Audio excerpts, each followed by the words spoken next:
Hi everyone, we're starting off driving and I am inside the driver's seat of the new and refreshed Sonata. They're calling it the Sonata The Edge. They have a revamped design. It looks very much like the Grandeur. Sonata, for those of you who are very much familiar with it, it used to be one of the best-selling cars in Korea. However, with the Kia K5, it lost its standing. A lot of the attributes and the reasons why people had said was because of maybe the design. I honestly agree. The Sonata's design had looked very eccentric. I personally did not like the older generation of Sonatas. And this time around, they completely revamped it. When we're driving the 2.5 liter turbo model, and then when we come back, we have a lighter version with the 1.6 liter turbo. We're going to see what differences there are, but from what we have started off with, I can tell you that I'm pleasantly surprised with the 2.5 liter turbo. So I had been driving on sport mode, and you can tell by the sound as well as what you feel even with the driving steering wheel. Now I've changed it to normal mode.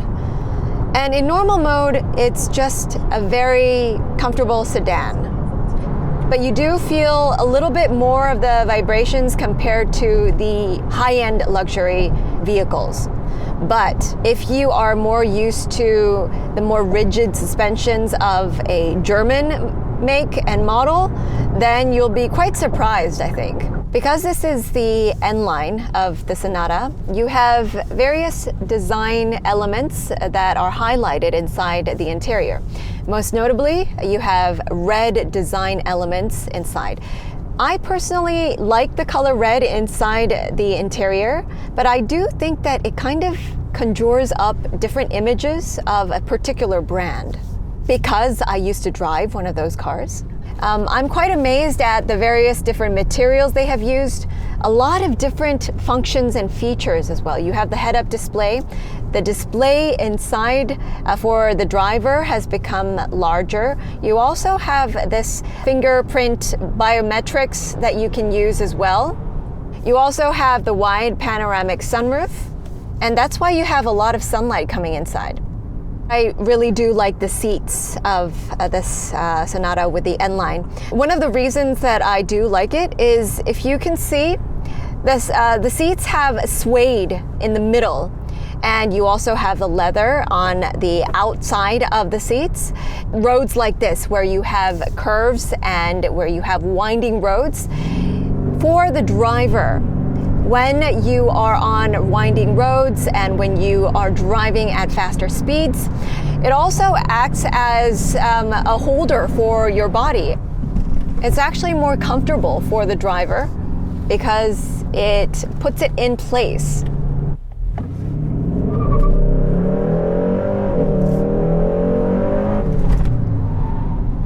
When you go full throttle on the car, there is a slip in the tires. At the moment, these cars have all-season tires, the P0 all-season tires. In some markets, you do have summer tires. However, in Korea, you have the P0 all-season tires. And when you do have a full throttle condition, then they slip. Even with a full brake, they tend to lose the grip, and you can hear it actually losing grip. So we've completed the drive all the way over here, so around 40 kilometers. I was pleasantly surprised because I was quite amazed at how much power it has. However, there is one drawback because this doesn't have the limited slip differential on this car. Having a 2.5 liter engine on this size of a car, but not having the LSD function, I think is a little bit unfavorable, and it's just too bad not having that function. And the fact that the tires lose grip and they slip, maybe you want to have summer tires attached onto these cars. And because of that, maybe you're not using the full potential of the 290 horsepower of this car. Now we're going to move over to the 1.6 liter turbo, the same model, but a smaller engine. Let's look at how that one drives. So we've now switched over to the 1.6 liter turbo model. So this one is more catering to the efficiency. The biggest difference is in the interior. You don't see the red accents, and you don't see the suede interior accents either. Apart from the interior and everything, the biggest difference is the powertrain and the transmission. This is the 1.6 liter turbo and the 8-speed automatic transmission. And even with the tires and the wheels, this is actually 235, whereas the one before was 245. So it's gone down by 10 millimeters. And even in the wheel inches, this is 18 inches, whereas the one before was 19 inches. So it's gone down in terms of the inches as well. So even with the same kind of P0 all-season tires, you're going to even lose more grip because of the width as well as the overall size.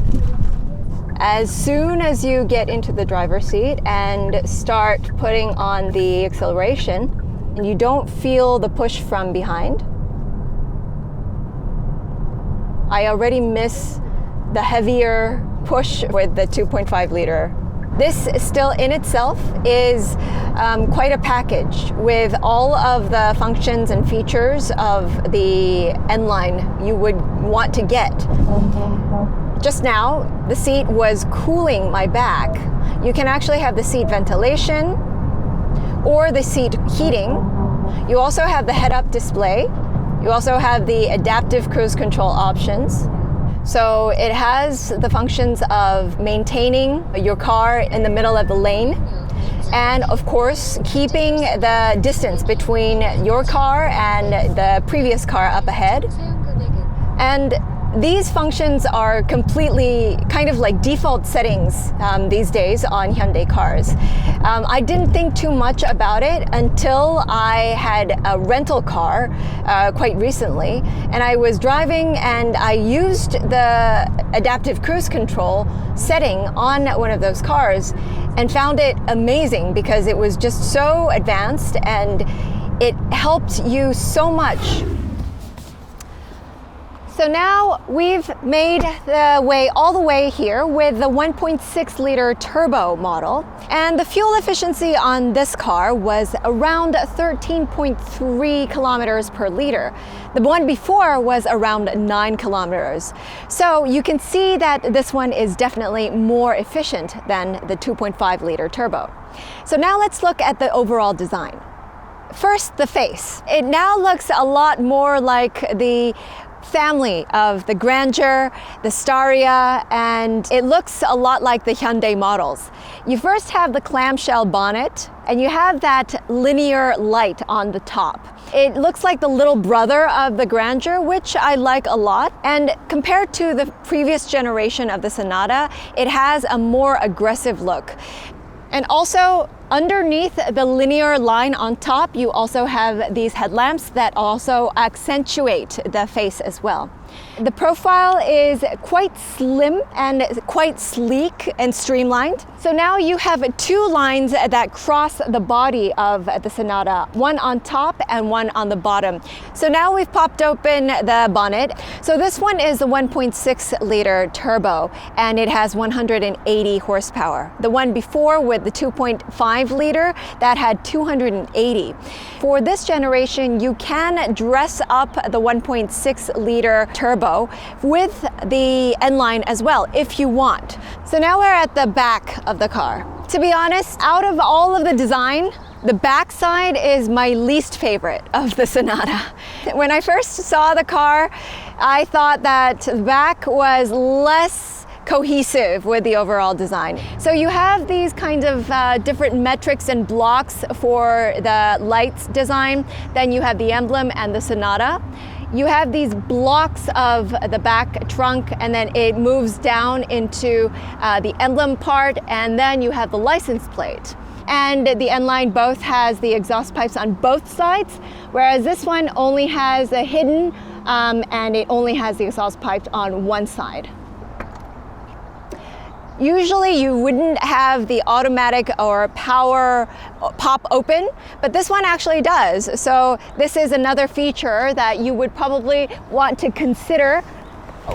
And this one has a dip inside. So as for the Mari trunk test, it's quite spacious. So for those of you golfers who really like golfing and you want to have a lot of space inside, you could probably fit a lot of your golf bags. And as you can see from these levers, if you pull them, you can actually pull forward the passenger seats in the second row. And if you do, then you have even more space for the trunk. So as for the interior, so overall the display has become a bit bigger. As for the panel here in the center console, it has become a touch panel. As for the steering wheel, if you look at the panels here, as for the control here, it used to be a button type, but now it's become the same type as the Ioniq 5. They're now trying to integrate the same type of controls within the same Hyundai lineups. And as for storage, you do have the two storage for cups and water bottles. You have a little bit of storage area on your door trims, and a wireless charging station for your phone.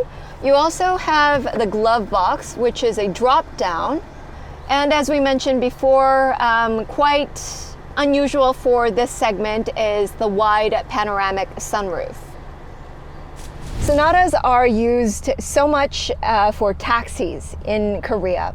You have a lot of room, a lot of legroom, but then again, mind you, whatever car that I am driving usually has a lot of legroom for the second row seats.